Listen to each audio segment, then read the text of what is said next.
नमस्कार, आप देख रहे हैं फर्स्ट लुक बिहार। मैं रविंद्र कुमार। आज हम बात कर रहे हैं, हमारे बीच हैं जाने माने चर्चित डॉक्टर गौरव वर्मा। मैक्सिलो फेशियल सर्जन हैं। उत्तर बिहार के हर जिलों में लगभग बड़े बड़े ऑपरेशन करने जाते हैं, बहुत ख्याति प्राप्त है।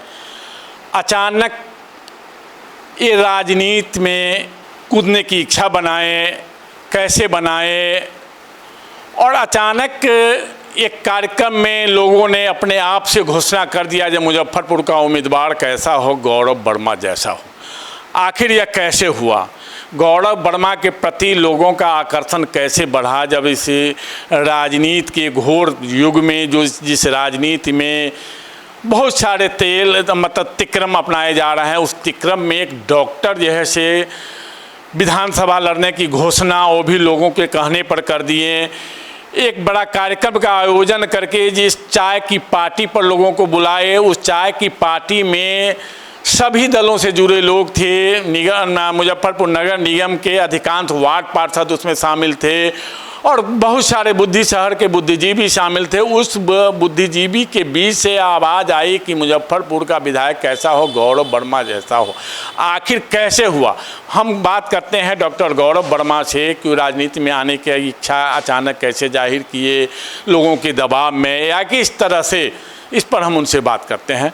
गौरव वर्मा जी, सबसे पहले आपको स्टूडियो फर्स्ट लुक बिहार के स्टूडियो में धन्यवाद। आप लोग का धन्यवाद, आभार। देखिए, ऐसा है कि ये डिसीजन रातों रात नहीं हुआ कि मैं पॉलिटिक्स में आ जाऊँ। मैंने अपनी पढ़ाई यूजी मैंने मुंबई से की, पीजी मौलाना से कंप्लीट करने के बाद तकरीबन 12-13 साल बाहर रहने के बाद जब मुजफ्फरपुर वापस आया प्रैक्टिस करने को, मेरा जन्म यहीं मुजफ्फरपुर में हुआ था, इस प्राइमरी शिक्षा यहीं से हुई हमारी। तो यहाँ पे आके मैंने देखा कि यहाँ के हालात जैसे 13-14 साल पहले थे, वही हालात यहाँ अभी भी है। जहाँ भी बाहर गया पढ़ने को, मैं मुंबई गया, मौलाना गया, साउथ में रहा, बहुत सारे जगह पे अपनी पढ़ाई की, तो हर जगह मैं देखता था बिहार के ही बच्चे हैं बाहर, जो बिहार के बच्चे बाहर पढ़ाई कर रहे हैं, बिहार के बच्चे बाहर जॉब कर रहे हैं। लेकिन मुजफ्फरपुर में आ रहा हूँ तो देख रहा हूँ कोई नहीं है। हमारे बैच, स्कूल बैच का कोई नहीं, जो पढ़ने वाले बच्चे हैं वो बाहर चले गए, यहाँ तो कोई रह ही नहीं गया। मतलब उस टाइप से एजुकेशन यहाँ पे बाहर जो बच्चे, मुजफ्फरपुर के बच्चे बाहर जा रहे हैं, उसका मूल कारण है जो वहाँ इस तरह की शिक्षा व्यवस्था नहीं है। इसके कारण तो उसमें उस शिक्षा व्यवस्था के लिए आप क्या योजना है आपकी, इस लक्ष्य के साथ जैसे चुनाव में आ रहे हैं, जो शिक्षा के लिए आप क्या करना चाह रहे हैं? मेरा प्राइमरी टारगेट शिक्षा ही है। एजुकेशन, अगर किसी भी क्षेत्र का अगर एजुकेशन अच्छा हो, आज साउथ बॉम्बे या कहीं भी बाहर जाइए, वहाँ एजुकेशन इतना अच्छा है कि वो जगह डेवलप कर गया। हमारे मुजफ्फरपुर में टैलेंट की कमी नहीं है। यहाँ पे सब टैलेंट, बच्चे यहाँ के सारे टैलेंटेड होते हैं, जो बाहर कोटा में जा रहे हैं, बाहर पढ़ाई कर रहे हैं, बाहर जॉब कर रहे हैं। यहाँ का ही टैलेंट बाहर जाके अच्छा कर रहा है और यहाँ के टैलेंट से बाहर के रिसोर्सेज डेवलप कर रहे हैं, लेकिन यहाँ के रिसोर्सेज यूटिलाइज ही नहीं हो पा रहे हैं। तो हमारा ये प्लान है, हमने ये सोचा है कि यहाँ के लोग जो बाहर जा रहे हैं, क्यों ना इसको यहाँ पे रोका जाए, क्यों ना यहाँ पे उनको रोज़गार दिलाया जाए। ऐसा नहीं है वर्क फ्रॉम होम या यहाँ पे आईटी पार्क नहीं खुल सकता। अगर थोड़ा सा अगर हमारा एडमिनिस्ट्रेशन, हमारी सरकार अगर थोड़ा सा इस पर ध्यान दे दे कि बिहार में मुजफ्फरपुर टाइप के, क्योंकि मुजफ्फरपुर शुरू से कमर्शियल कैपिटल और घोषित राजधानी रही है, यहाँ पे सांस्कृतिक भी और हर दृष्टिकोण से मुजफ्फरपुर एक बहुत बड़ा, बिहार का एक बहुत बड़ा हिस्सा है। तो यहाँ पे हर सेंस में, भौगोलिक दृष्टिकोण से इतना इम्पोर्टेंट शहर है, तो हर सेंस में यहाँ के बच्चे को यहाँ पे रोकने की हर संभव कोशिश करनी चाहिए कि यहाँ पे भी बच्चे जो पढ़े हैं, फिर लिखे, फिर यहाँ पे ही रोज़गार उनको मुहैया कराया जाए। ये हमारा प्राइमरी टारगेट होना चाहिए। Education should be the primary target. जातिवाद के इस दौर में आप चुनाव लड़ने को लेकर तैयार हुए हैं, तो किस तरह से जातिवाद के दौर से आप आगे निकल पाएंगे? जातिवाद ये तो एक बहुत बड़ा जहर है जो हमारे खासकर बिहार, यूपी को इसने अपने वश में ले रखा है।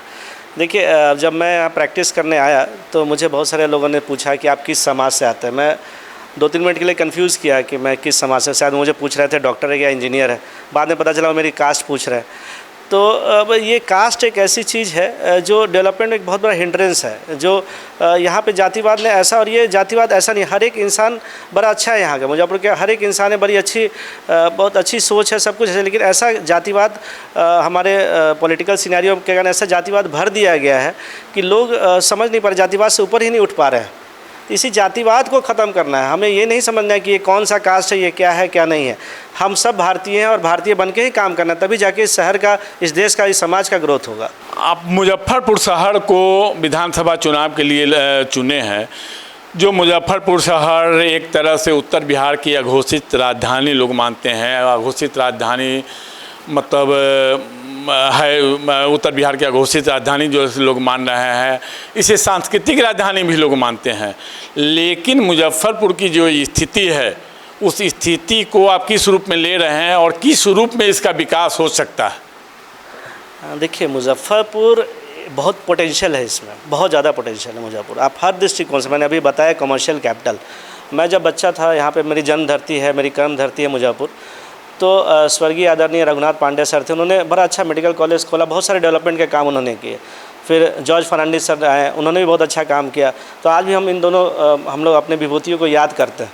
तो मैं वही कहना चाह रहा हूँ, करना चाह रहा हूँ कि भाई यहाँ पे जो ग्रोथ और डेवलपमेंट की जो पेस है वो क्या बहुत धीरे चल रही है।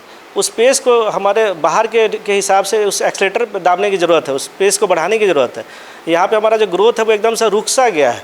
उस ग्रोथ को बढ़ाना, आप देखिए यहाँ पे सिंक्रोनाइजेशन और आपस में सामंजस्य की कमी है। आप देखिए, अब जैसे हमारे हर एरियाज़ में आप देख रहे हैं काम चल रहा है। आप अपने मोहल्ले कॉलोनी में देखिए, एक रोड कम से कम 3 से 4 बार टूटता है। वो क्यों नहीं एक बार टूटे और सब की आपस में समन्वय बैठे और एक ही बार टूटे और सब पाइप भी एक बार बिछ जाए, एक बार में ड्रेनेज भी हो जाए, सब कुछ हो जाए। लेकिन आपस में कोऑर्डिनेशन की कमी है। ऐसा नहीं है कि काम नहीं हो रहा, प्रशासन और सरकार चीज़ें नहीं मुहैया करा रही, सब कुछ हो रहा है, लेकिन एक ढर्रे से नहीं हो पा रहा है, एक सिंक्रोनाइजेशन नहीं हो पा रहा है।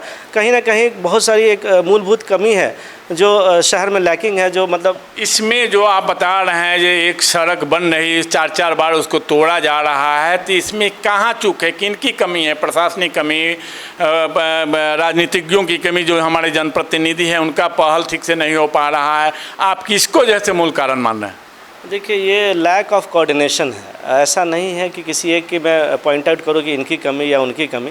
लैक ऑफ कोऑर्डिनेशन है और इच्छा शक्ति होनी चाहिए कि हम मुजफ्फरपुर के हैं और मुजफ्फरपुर के लिए कुछ अलग हट के करके दिखाना है और हमें इस टाइम पीरियड में, इस टाइम फ्रेम में इस काम को कंप्लीट करना है। वो जुनून अभी लैकिंग है। उस जुनून के साथ कोई बंदा आना चाहिए, खासकर युवा वर्ग को आगे आना चाहिए मुजफ्फरपुर में, और आगे इस मुजफ्फरपुर को आगे लेके जाना चाहिए। तो आप एक युवा हैं भी, आप में आप एक जाने माने चिकित्सक हैं। आपकी क्षमता के कारण ही, आपके अनुभव के कारण ही उत्तर बिहार के सभी ज़िलों में आपको बुलाया जाता है बड़े बड़े ऑपरेशन को लेकर के, ये आम लोग भी जान रहे हैं। तो आप मुजफ्फरपुर विधानसभा चुनाव लड़ेंगे, यदि चुनाव जीते तो किस तरह से मुजफ्फरपुर का विकास करेंगे?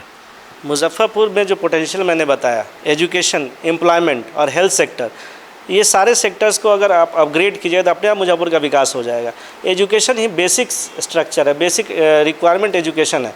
हमें यहाँ पे पढ़ाई की व्यवस्था एकदम मूलभूत तरीके से पढ़ाई की व्यवस्था को अपग्रेड करना है। आप देखिए, जब बाहर आप साउथ में जाइए, कर्नाटक में इतने सारे इंजीनियरिंग कॉलेज, मेडिकल कॉलेजेस हैं। आप Muzaffarpur actually deserves more than 2 medical college. अभी यहाँ पे बड़ी अच्छी बात है, 2 मेडिकल कॉलेज हो गए, और भी खुलना चाहिए मेडिकल कॉलेज, और भी इंजीनियरिंग कॉलेज खुलने चाहिए, और प्लेसमेंट्स होने चाहिए, इन हाउस प्लेसमेंट्स होना चाहिए। यहाँ पे पोटेंशियल है, यहाँ के बच्चे यहीं रहना चाहिए। ये हमारा रोजगार, एजुकेशन और डेवलपमेंट सब एक दूसरे से रिलेटेड है। अपने आप जैसे एजुकेशन बढ़ेगा, हमारे समाज में ये सारी छोटी छोटी चीज़ें जो जातिवाद, ये सब, ये अपने आप ख़त्म हो जाएगा। इसको लेकर आप करेंगे क्या? कौन सा अभियान चलाएंगे जो शिक्षा व्यवस्था यहाँ दुरुस्त हो? ऑफ कोर्स अभियान, इसमें बड़े लेवल पे अभियान चलाने की ज़रूरत है।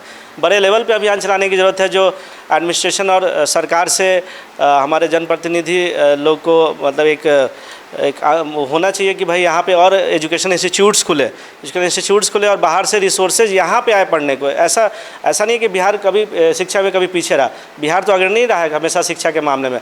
जो आज के टाइम में थोड़ा सा पीछे धीरे धीरे हल्का हो रहा है, उसको हमें एजुकेशन पे यहाँ पे इंस्टीट्यूट्स नए खोलने होंगे, यहाँ पे प्लेसमेंट्स कराने होंगे, यहाँ पे बड़े बड़े एजुकेशन इंस्टीट्यूट्स खोलने होंगे। आज का दौर जो चुनाव का है उसमें काफ़ी पैसों का खेल होता है। आप एक साधारण परिवार से आते हैं, उस स्थिति में आप किस तरह से इसमें पेश कर पाएंगे? देखिए, ये टॉपिक मैंने उस दिन चाय के चर्चा पे भी मैंने आमजनों के सामने मैंने यही बोला था। मैंने सबसे ये पूछा भी था और मैंने बोला भी था कि देखिए, ये चुनाव केवल अकेले एक गौरव का नहीं है, ये सबका चुनाव है। और जहाँ तक पैसे की बात है, मुझे फील हुआ कि नेता या कोई भी जनप्रतिनिधि कोई ख़राब नहीं है, सभी अच्छे से अपने अपने लेवल से काम करते हैं। पहले भी जो जनप्रतिनिधि थे वो भी काम कर रहे थे। हमें थोड़ा सा अपने आप को सुधारने की ज़रूरत है कि ये जो चुनाव में जितना पैसा खर्चा हो रहा है, इस पर अंकुश लगने की ज़रूरत है। जैसे चुनाव में पैसा खर्चा कम होगा, हर आदमी अपने लेवल से काम करने की कोशिश करेगा। कैसे अंकुश इस पर लगेगा? चुनाव में जो अननेसेसरी खर्च हो रहा है, उस पर एकदम अंकुश लगाने की ज़रूरत है। चाहे वो सरकार अंकुश लगाए या जनप्रतिनिधि खुद से अंकुश लगाए या जनता खुद से कोशिश करे। जैसे मैंने उस दिन अपने चाय पे चर्चा प्रोग्राम में मैंने बोला कि देखिए आप लोग सब लोग यहाँ बैठे हैं, मैंने बोला कि आप लोग सब लोग अपने से खुद से मिलकर अगर चुनाव लड़ रहे हैं तो फिर गौरव आएगा चुनाव में, नहीं तो नहीं आएगा चुनाव में। अगर आप लोग सब लोग जिम्मेवारी ले लेते हैं कि भाई मेरी जिम्मेवारी है, मैं इस जगह मैं अपना प्रचार खुद कर लूँगा आपके लिए, मैं सब लोग गौरव बन के प्रचार करेंगे, अपने आप खर्चा कम हो जाएगा। सब लोग लोड शेयर करेंगे, लोड शेयरिंग से हर चीज़ काम पॉसिबल है। तो आपने सुना कि क्या योजना होगी, किस तरह से वो तैयारी करेंगे, किस तरह से जातिवाद कि इस जो दौड़ में जातिवाद को समाप्त करने का प्रयास करेंगे और मुजफ्फरपुर का विकास इनका जैसे मुख्य लक्ष्य है। मुजफ्फरपुर से शिक्षा के लिए पलायन, नौकरी के लिए पलायन, हर स्थिति पर ही काम करने के लिए ही इस चुनाव मैदान में उतरेंगे। और आप बने रहिए हमारे साथ और देखते रहिए फर्स्ट लुक बिहार।